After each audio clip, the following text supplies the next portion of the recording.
from inside. What you never from here to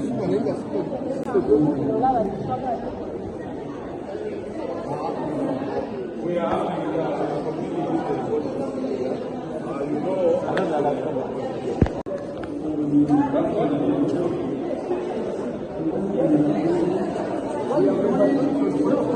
you were there.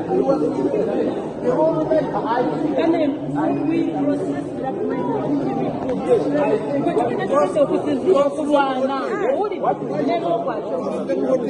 last minute of question when I would not when I try to watch them supporting that I am what is it?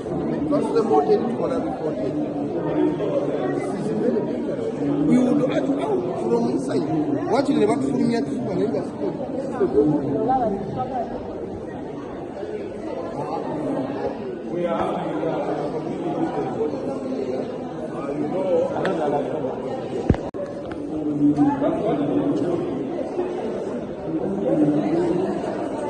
rank assignment in the prosecution of senior officers.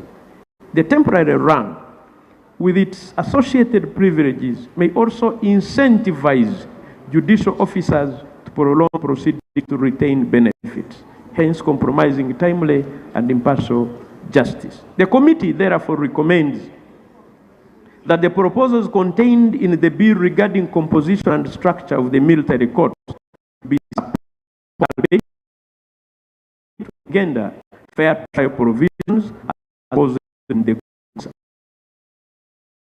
appointment of and members of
military courts appointed by the Commander-in-Chief on the recommendations of Judicial Service Commission from the list generated by the High Command. Tenure of service. The bill allows a 3-year renewable tenure for chairpersons of court-martial, but is silent on the terms of other members. The committee noted that secure tenure is vital for judicial removal of political pressure. A 3-year term is inadequate, and unclear removal grounds for members create insecurity, risking impartiality. Citing Justice Asaf Ruhinda-Ntenje and another versus Attorney General, Constitutional Petition number 33 of 2016, which declared fixed term contracts for 5 years for all members and the defining grounds for removal to protect judicial independence. The committee recommends that a term of all members be increased from 3 years to 5 years and eligible for reappointment.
You were there.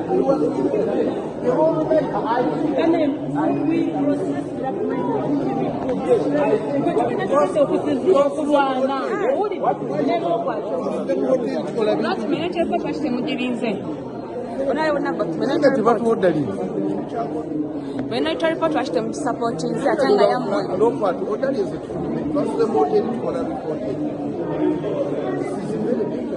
We would add out from inside. What you never told me at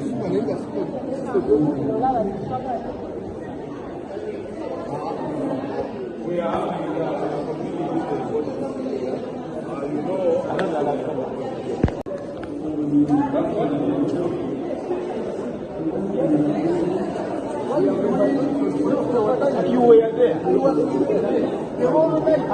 And then we process that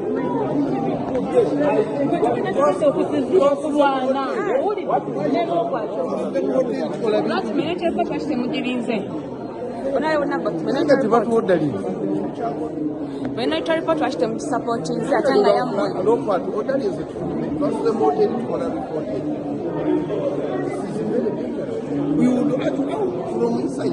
What you never told me at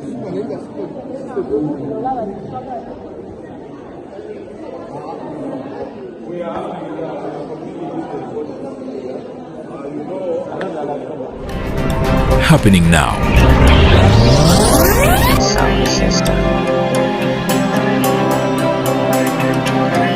Tutaataganya mu mpeereza yaffe okukutuusaako ebyakagwawo.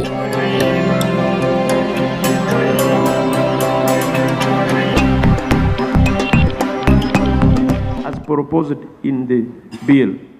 4. Proposed section 227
is a more integrated and updated legal framework.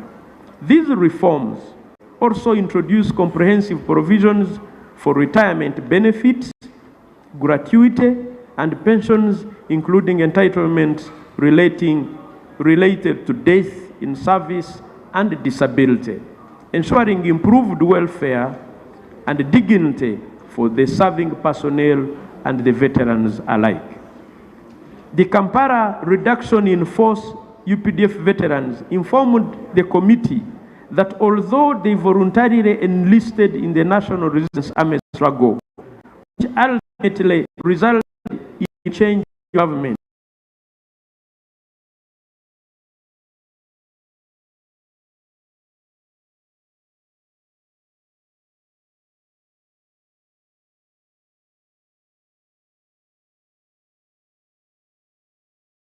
significant military downsizing after achieving stability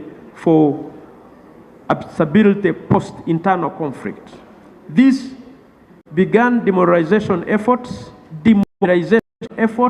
and restructuring of UPDF pension norms for veterans.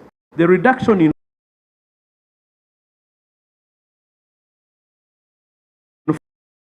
force affected thousands of personnel, especially older veterans and non-combatants.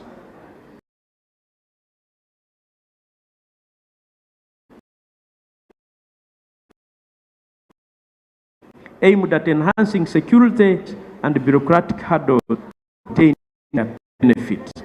Scholars highlight that while legislation aimed to guarantee pension rights, many veterans remain unrecognized due to inadequate documentation or unclear classifications, e.g. informal service or voluntarism, not recognized as pensionable. Thus, the committee believes that while the bill will strengthen the pension and gratuity administration for the UPDF veterans, actual realization of the rights remains uneven for the demobilized veterans. Additionally, the bill currently excludes individuals or militants who retired before its enactment, which lacks a commencement date. Its provisions have no retrospective effect and do not address retired officers and militants. Right Honorable Speaker and Honorable colleagues, we therefore recommend, 1, that decentralization of the pension authority to the Ministry of Defense and Veteran Affairs as proposed in the bill should be adopted to enhance efficiency, transparency, and responsiveness in addressing pension-related issues for military personnel and veterans alike. Welfare services. The committee have been proposed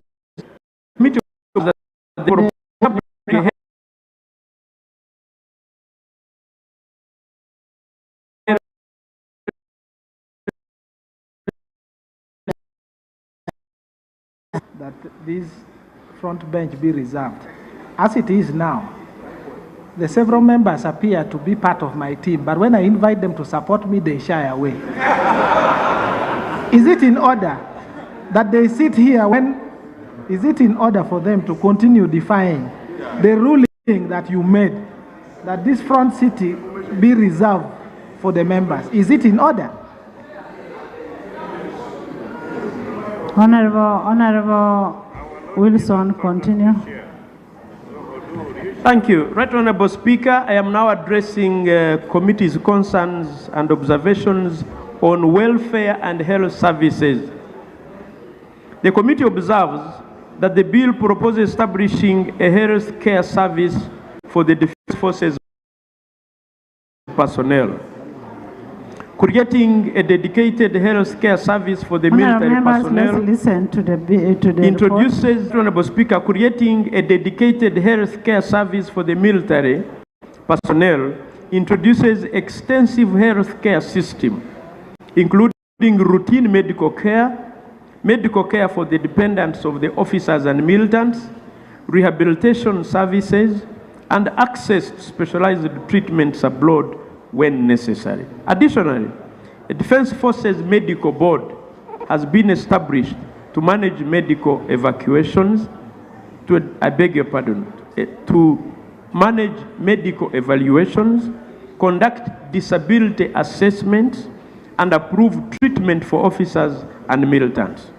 These reforms are designed to ensure that all military personnel receive timely, effective, and specialized health care during their service and after their service. The committee opines that a dedicated health care service for the defense personnel, separate from civilian, addresses a unique nature of military service requiring specialized, timely, and continuous medical support tailored to risks faced by the defense forces. Military personnel often need rapid access to trauma care, rehabilitation for service-related injuries, and treatment for psychological conditions from combat or deployment. The Defense Forces Medical Board will ensure medical evaluations, disability assessments, and treatment decisions aligned with the military standards and readiness, which civilians' health care may not adequately address. The Joint Committee therefore recommends that 1. Establishment and operationalization of a dedicated health care service for the defense personnel, as opposed in the bill, be fully supported and adequately resourced to ensure the delivery of specialized, timely, mission-specific medical care, addressing the unique medical and psychological and rehabilitative needs of the military personnel. Monopoly and security classifications. The bill introduces measures to strengthen monopoly and security classification concerning crucial military assets of the UPDF. It specifically outlines which arms and ammunition are solely under the control of defense forces, guaranteeing that these materials remain inaccessible to unauthorized parties. Additionally, the identification and safeguarding of classified equipment and materials will now be regarded as sensitive to national security and will be strictly regulated according to military protocols. These reforms, Right Honorable Speaker and Honorable colleagues, aim to bolster national security, prevent unauthorized access, and uphold operational integrity by ensuring that only designated military officials oversee and protect these assets. However, the committee observes that the classification and categorization of materials under the exclusive control of the forces, particularly military uniforms, can have significant implications for civilian wear. When clothing was military colors, patterns, or designs are classified as military property, civilians wearing similar attire or clothing or even legal consequences. This is specifically in context where the resemblance is coincidental or fashion-based rather than intended to personate military personnel. For instance, in the bill under Clause 82, Schedule 7B, several uniforms for ceremonial wear, including ordinary black shoes, kaunda suits in the coffee brown, blue, and khaki, have been categorized as exclusive wear for the defense forces. Yet, these are very colors of clothing and black shoes are seen as ordinary wear by the public. Be that as it may, the committee asserts that civilians wearing military style and berets without official signature significantly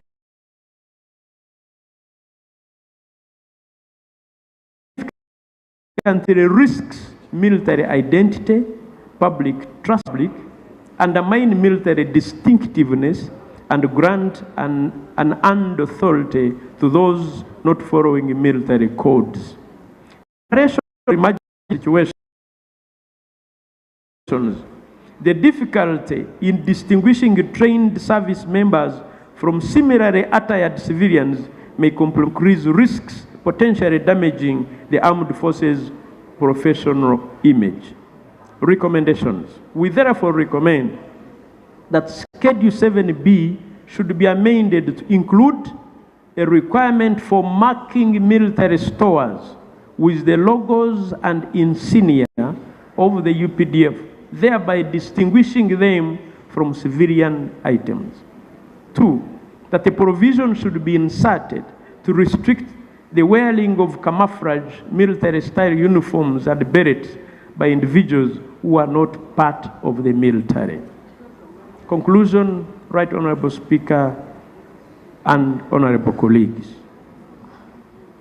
We therefore recommend that the bill be considered for the second reading, subject to the proposed amendments attached hereto and any other modifications the House may propose and approve. Right Honorable Speaker and honorable colleagues, I beg to report. Thank you. Thank you so much. Thank you. As you informed that we have a minority report from Junior, Okot Moses Junior. Please present your report.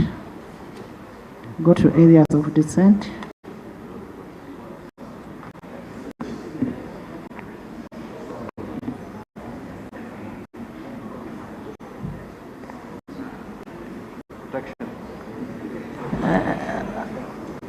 About this pocket.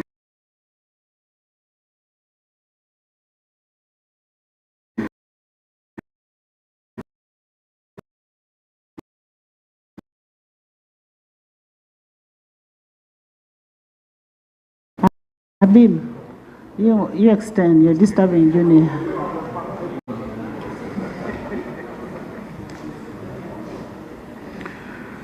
The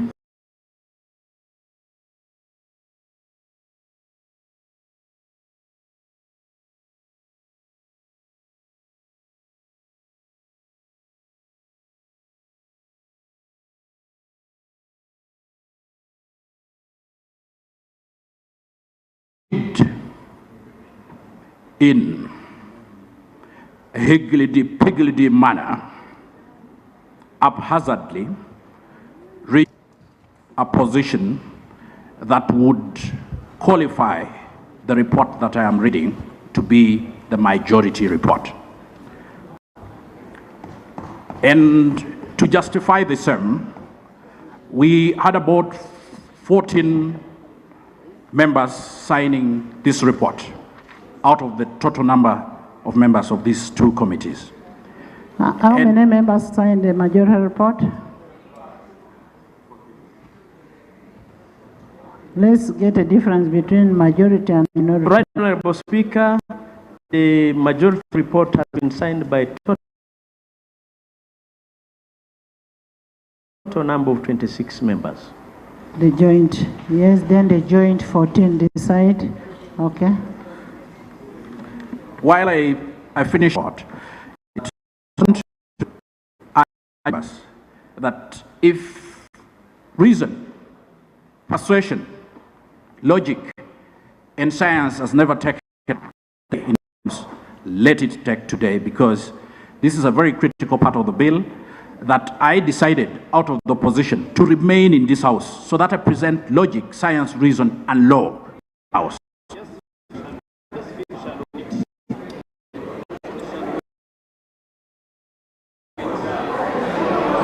There's an order.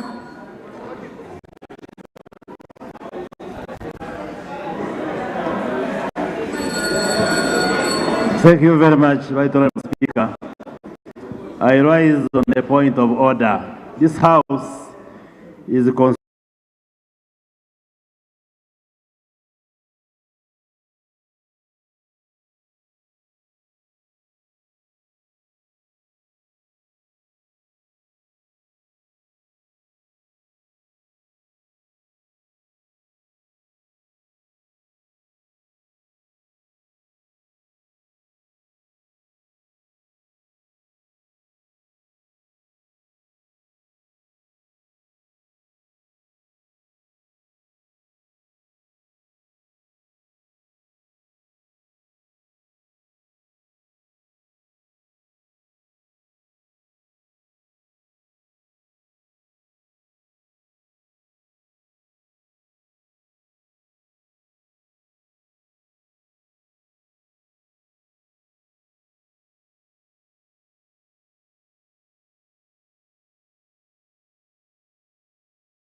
enact legislation that overturns specific judicial decisions. Any legislation passed with the object of annulling the effect of a judicial decision has been held to be an encroachment on the judicial powers, and it is unconstitutional. Your Honor, coming down there were other authorities that, Right Honorable Speaker, rather, and colleagues,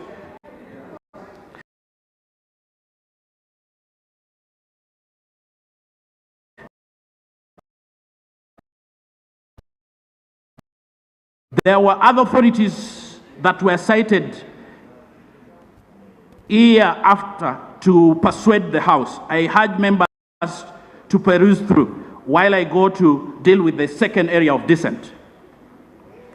The second area of dissent is illegality in military trials. Your Honor,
can only be tried by High Court, which is an ordinary or civil court. It would be contradictory to try it in the military court as well. And also it would be self-defeating for an offense similar to terrorism to be created under the UPDF Act, and then the persons are tried under it, close quote. I find this holding by Mulenga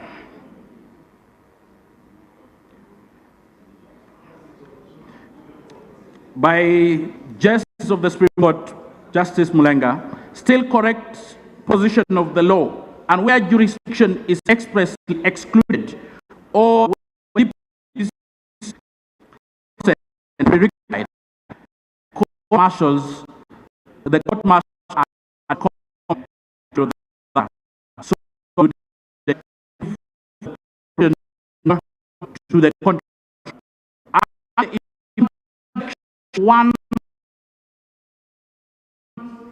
117 and 117I, G, and H of the UPDF Act. It amounts to duplication to grant jurisdiction to the court martial over it when, owing to the gravity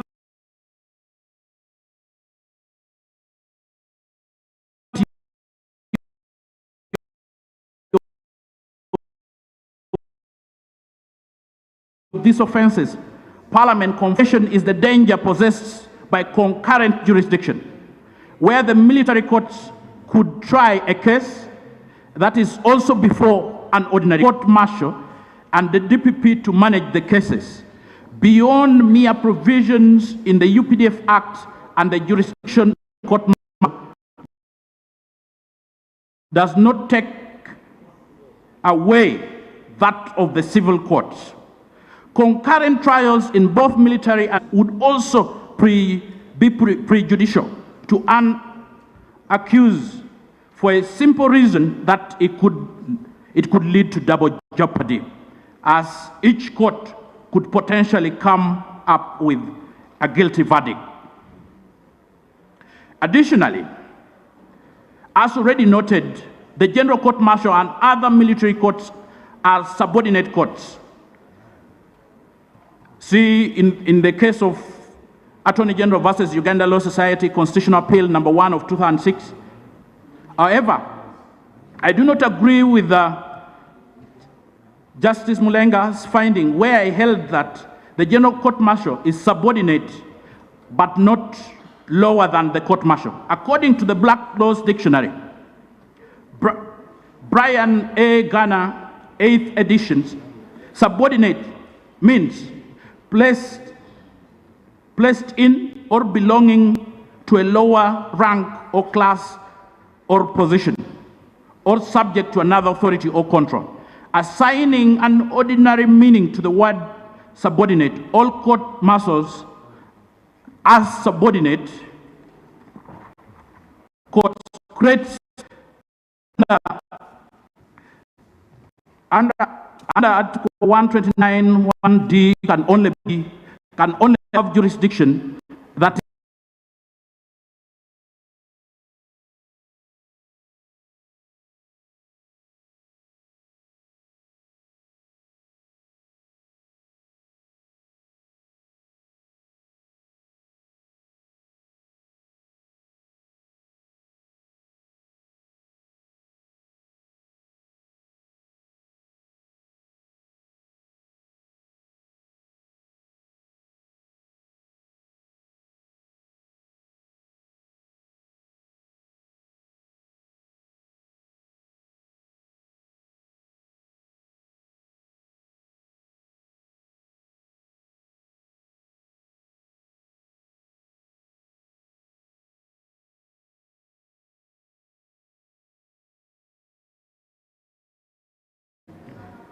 the hearing by all court martials of offenses within the jurisdiction of the court martial is unconstitutional under Article 28(1), 44C, 128(1), 129D.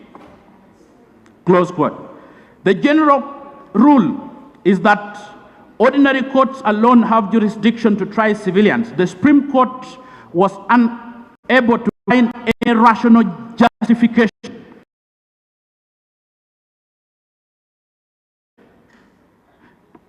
justifiable link between the need to maintain discipline in the army or maintenance of security of Ugandan borders and trials of civilians in the military court tribunal held as above.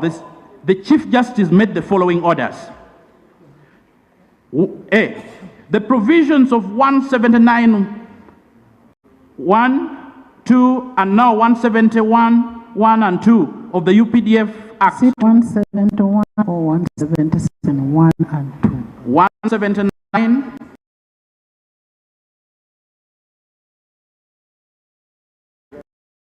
One, and then 1 and 2, and then 177, 172, and now 197, 2, which subordinate military court jurisdiction or capital offences for 129 and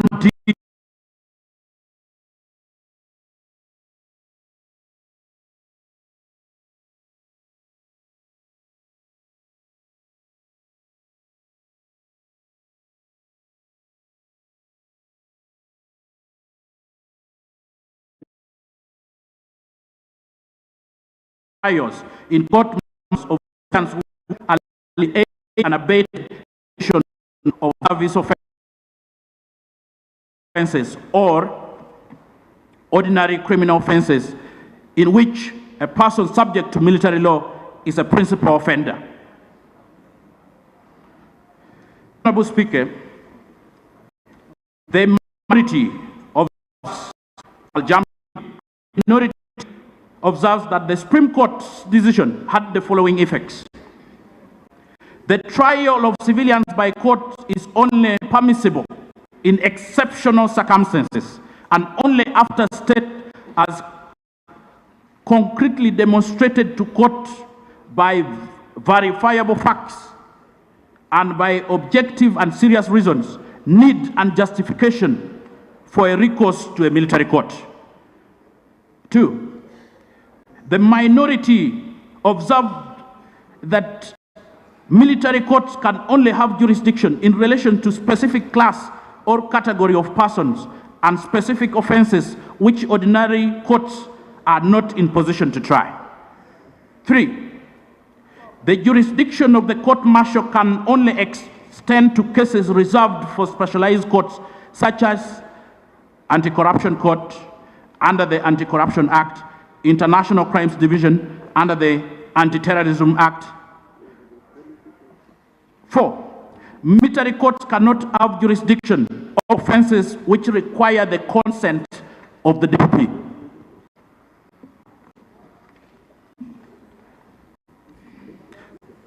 The consent of the DPP.